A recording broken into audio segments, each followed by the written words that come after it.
हाय viewers, आज आपण बनवणार आहोत मुळ्याची भाजी। त्यासाठी इथे मी मुळे धुवून ह्याची साल काढून घेतलेली आहे। आता आपण सगळ्यात आधी हे पहा, इथे मुळा बारीक किसून घेतला आहे किसणीने। आपल्याला पिळून वगैरे घ्यायचं नाही, ह्याचं पाणी आपल्याला लागणार आहे, त्यामुळे फक्त किसून घेतलेला आहे, बाकी काही केलेलं नाही आहे। पहिले मुळे स्वच्छ धुवून साळले आहेत आणि मग बारीक किसणीने किसले आहे। थोडीशी कोथिंबीर आपल्याला ह्याच्या भाजीसाठी लागणार आहे। 1 वाटी बेसन, जिरी मोहरी आणि मसाल्यांमध्ये लागणारे मिरची पावडर, हळदी पावडर आणि हिंग। मिरची पावडर तुम्हाला जितकं तिखट हवं तितकं घ्या। मी इथे 1 चम्मच घेतला आहे, पाव चमचा हळद घेतली आहे, चिमूटभर हिंग आहे। चला तर मग मुळ्याची भाजी बनवूया। हे पहा, इथे मी लोखंडी कढई ठेवलेली आहे गॅसवर। त्यात मी टाकत आहे 2 चमचे तेल,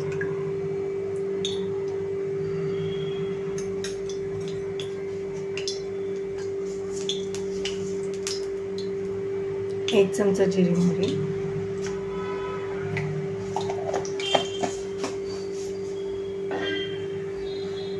जिरी मोहरी तडतडू द्यायची आपल्याला छान।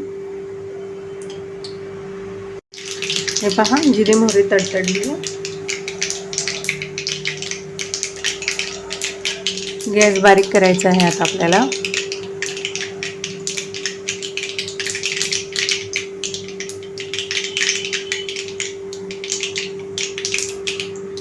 आता आपण हे मसाले टाकणार आहोत। बारीक गॅस करा, नाही तर तुमचे मसाले करपतील।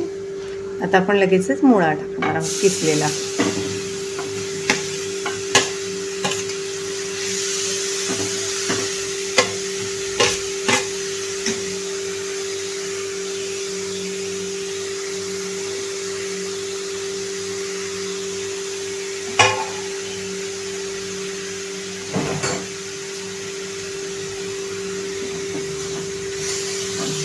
आता आपण परतून घेऊया मुळा छानपैकी।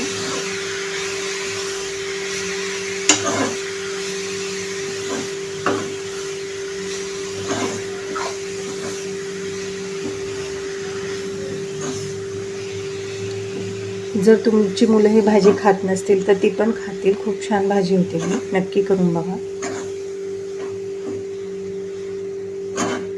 आता आपण ह्याच्यामध्ये मीठ टाकणार आहोत। आता आपण गॅसची फ्लेम वाढवायची आहे।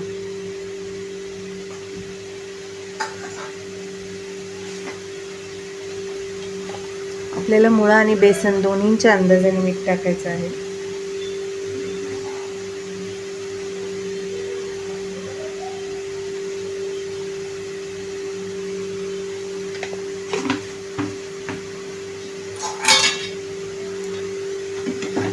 आपण मीठ टाकल्यामुळे काय होतं, मुळ्याला पाणी सुटतं आणि त्या पाण्यातच आपल्याला बेसन शिजवायचं आहे।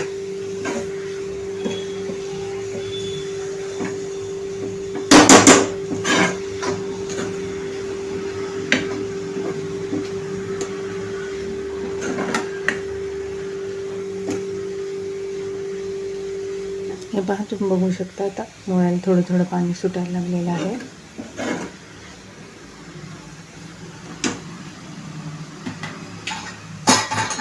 आता आपण थोडासा घरगुती मसाला टाकणार आहोत त्याच्यात। नसेल तुमच्याकडे तर गरम मसाला टाका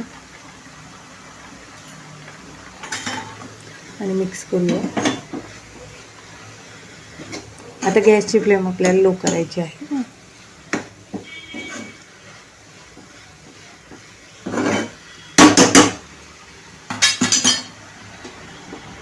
आणि आता आपण याच्यात बेसन टाकणार आहोत 1 वाटी। हे चाळून घेतलेलं बेसन आहे।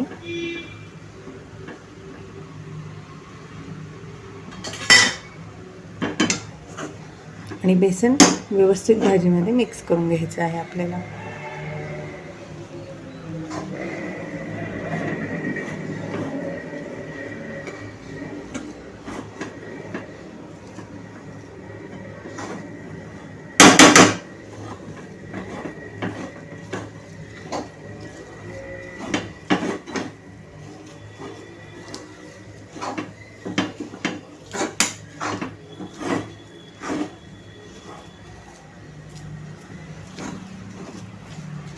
आता आपण ह्याची एक वाफ काढणार आहोत.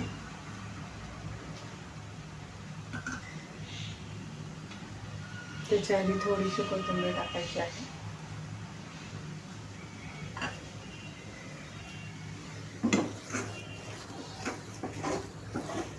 हे पहा बेसन कसं मिक्स होऊन गेलेलं आहे. जास्त बेसन घालू नका, नाही तर भाजीची चव बिघडेल. तुम्ही सेम ही प्रोसिजर हीच भाजी बनवून नंतर चपातीच्या पिठात भरली तर मुली पराठे पण तयार होतात मुळ्याचे. पण ही भाजी खूप स्वादिष्ट लागते, नक्की करून पहा. आता मी ह्याच्यावर झाकण ठेवणार आहे. लो फ्लेमवर 5 मिनिटं आपण शिजवून घेणार आहोत.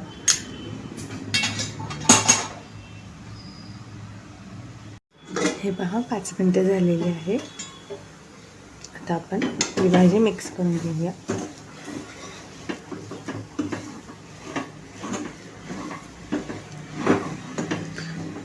बेसनमुळे थोडीशी भाजी खाली लागते, पण काळजी करू नका. आता आपण ही भाजी परत 5 मिनिटासाठी झाकून वाफवून घेणार आहोत. एक चमचा घ्या, एक स्ट्रॉची भाजी चमच्याला लागलेली काढून टाका.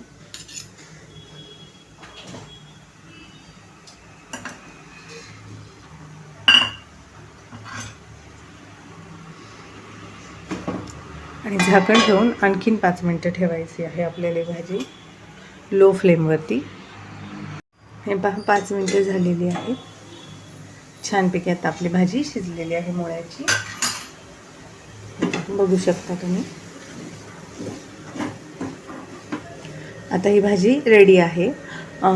मुळ्याची भाजी जेव्हा तुम्हाला बनवायची तेव्हाच मुळा किसा, आधी किसून ठेवू नका, नाही तर मुळ्याच काळपट पडतो. त्यामुळे जेव्हा भाजी करायची तेव्हाच किसून ठेवा. आणि ही भाजी फक्त 10 मिनिटात होते झटपट, आणि तुमची मुलं आवडीने खातील. त्यामुळे नक्की नक्की बनवून पहा. आता मी तुम्हाला सर्व करून दाखवते. हे पहा व्ह्यूअर्स, आपली मुळ्याची भाजी गरमागरम बघू शकता तुम्ही. दिसते ना टेस्टी टेस्टी, यमी यमी.